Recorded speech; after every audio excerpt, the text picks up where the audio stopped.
Trump considers expanding the deployment of troops in major U.S. cities, while also facing internal turmoil at his health agencies. In Washington, D.C. on Labor Day, protesters pushing back against President Trump's use of federal forces. And in Chicago, crowds demanding Trump not expand his federal law enforcement surge there.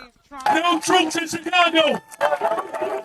No troops in Chicago! The president has attacked Chicago for its high crime rates, even though the city's crime and murder rates are falling.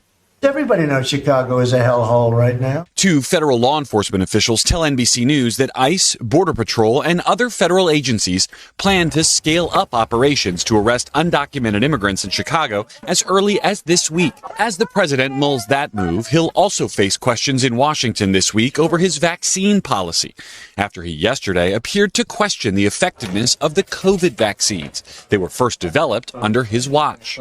In a post on Truth Social, Mr. Trump challenging pharmaceutical companies to, quote, justify the success of their various COVID drugs. It comes years after he launched Operation Warp Speed in his first term, which fast-tracked vaccine production, and which the president has long praised as a success. We're on the verge of another American medical miracle. And amid extraordinary turmoil at the nation's health agencies. On Monday, 9 former heads of the CDC slammed Trump's Health and Human Services Secretary Robert F. Kennedy Jr. in a blistering New York Times op-ed, accusing him of, quote, endangering every American's health, and blasting Kennedy's firing of CDC Director Dr. Susan Menarez last week that led to 4 top leaders of the agency resigning in protest. The former CDC heads writing that Menarez refused to, quote, rubber stamp his dangerous and unfounded vaccine recommendations. So, Garrett, let's go back to the federal troop part of the story for a moment here, because you mentioned that President Trump is considering expanding that. What other cities could we see, and what would that look like?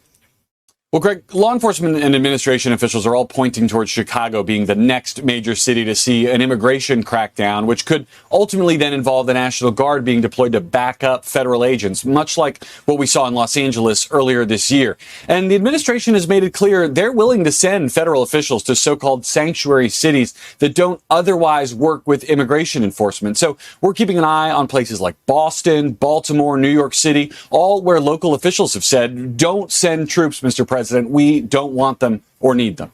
Craig? All right. Garrett Hicks starting us off there from his post at the White House.